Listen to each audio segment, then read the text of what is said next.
Our ears are like the womb of our reality, nurturing and giving life to the world we perceive. The very word earth can be broken into ear in birth. A subtle hint from the universe that what we hear is more powerful than we realize. It's not just a coincidence. It's a hidden truth in plain sight. A gentle nudge reminding us to pay attention to what enters through those tiny portals on the sides of our heads. Have you ever noticed how certain sounds can transport you to another time? A childhood lullaby can bring back the warmth of your mother's arms. The crashing of waves might flood your mind with memories of summers long past. But it's not just nostalgia. Those sounds aren't merely echoes of the past. They're active creators of your present and future. What we feed our ears are seeds, and those seeds grow into our reality.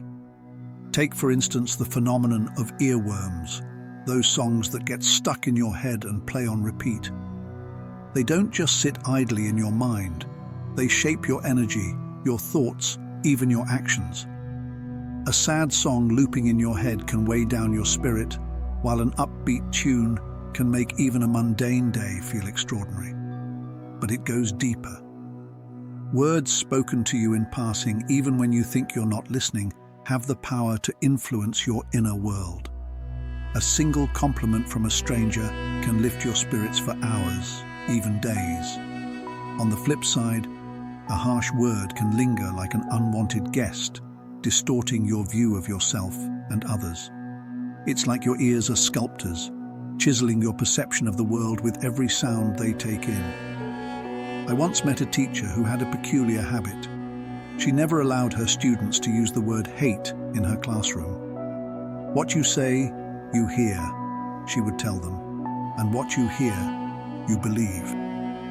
She explained that the act of hearing the word hate birthed more hate, even if it wasn't directed at anyone specific. She was right. Over time, her classroom became a sanctuary of kindness, simply because she guarded what her students' ears were exposed to.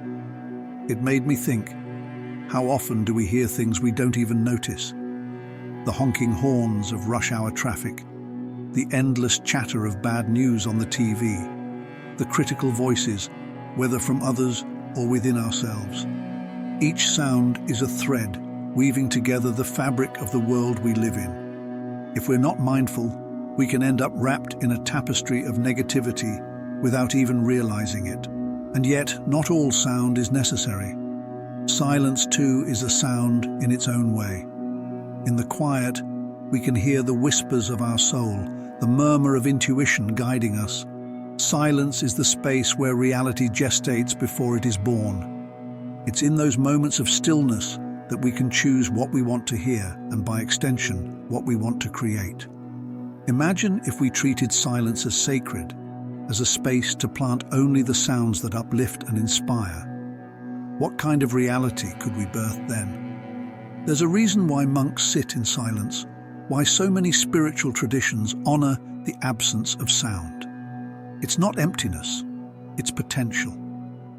Think of the ear's design, its spiral shape, like a miniature galaxy on the side of your head. Spirals are symbols of growth and expansion, of something small unfolding into something vast. When sound enters that spiral, it doesn't just stay there. It travels inward, touching your thoughts, your emotions, and your subconscious. It leaves imprints, just as footsteps leave trails in the sand. This isn't just poetic. Studies have shown that positive affirmations, when spoken or listened to, can rewire the brain. What you hear repeatedly becomes a part of your mental architecture. If our ears are portals, then what we let pass through them becomes the bricks and mortar of our lives. There's a story of a woman who surrounded herself with recordings of laughter after a heartbreak. She played them every morning, filling her ears with joy even when her heart felt heavy. Over time, that laughter seeped into her being, and she found herself smiling again. It wasn't magic, it was the simple power of sound. Contrast that with someone who feeds their ears with constant negativity. news of disasters, voices of criticism, or their own self-doubt. It's no wonder their reality feels heavy. The ears are neutral. They don't judge what they hear, but what they absorb, they amplify. They are the womb, but we are the midwives. What reality are we helping them give birth to? If you want to transform your life, start with your ears. Be selective with what you listen to. Replace noise with meaning. Replace chaos with calm. Let the laughter of children, the rustling of trees, or even the silence of the early morning fill your ears. Speak kind words, not just to others but to yourself, because your ears are always listening. The earth, our earth, is a reflection of what we've fed our ears as a collective. If we want a kinder world, a more harmonious reality, it starts here, right now, with what we choose to hear. After all, the word earth tells us everything we need to know. Ear birth. Reality is born through the gateway of sound. Let's make it a beautiful birth. They don't tell you this, but there's a secret hidden in the rhythm of life itself, a balance so profound it's almost too simple to notice. It's the interplay between creation and action, between nurturing and building. This is the dance of feminine and masculine energy, and it shapes everything in our world.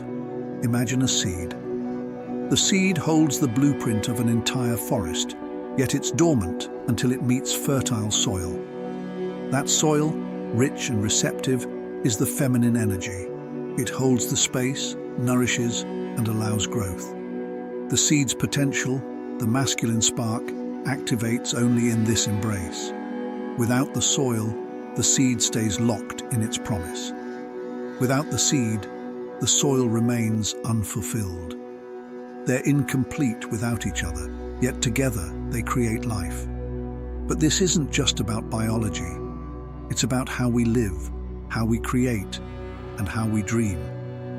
Feminine energy isn't just about women. It's about the flow, intuition, and the quiet power of being present. It's the calm before the storm, the unseen undercurrent that carries us forward. Masculine energy, on the other hand, is the action, the spark, and the drive to shape the world. Together, they form the wholeness of existence. Somewhere along the way, we forgot this balance. We began worshipping doing over being, logic over feeling, and control over trust. We built towers to reach the sky, but forgot the roots that anchor us to the earth. In chasing success, we silence the soft voice within that whispers what we truly need. And in doing so, we've become like a tree trying to grow without water, strong for a while, but eventually brittle and hollow. Think about the heart. It's the first organ that forms when life begins, a quiet rhythm that anchors us to the present. The heart doesn't rush or demand. It simply beats, moment by moment. In its stillness, it holds immense power, more magnetic than the brain, more constant than the mind's chatter. This is the feminine essence in us all, steady, magnetic, and nurturing. It reminds us that our strength isn't in how hard we push, but in how deeply we connect. Our traumas, our fears, our longing for control, these are the walls we build to protect ourselves from the unknown. But the unknown is the womb of creation. It's where life begins, where ideas take root, and where we transform. When we cling too tightly to what we know, we cut ourselves off from the infinite potential of what could be.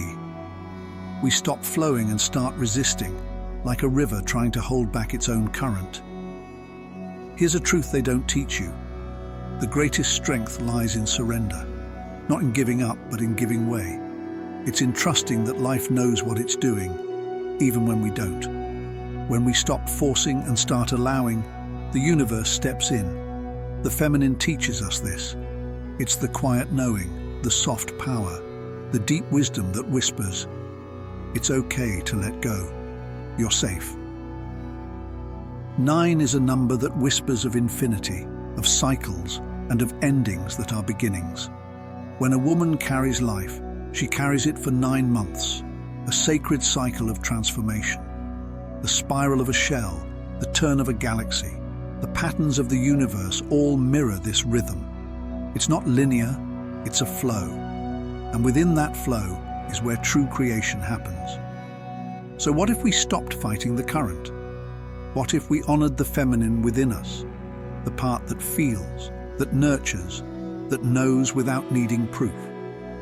What if we let our hearts guide us, trusting that their quiet rhythm is more powerful than the loud demands of the world? The feminine isn't weak. It's the source. It's the soil where seeds take root, the stillness where dreams are born, and the flow that carries us home. When we embrace this balance, when we honor the feminine as much as the masculine, we don't just live, we thrive. Stop, breathe, listen.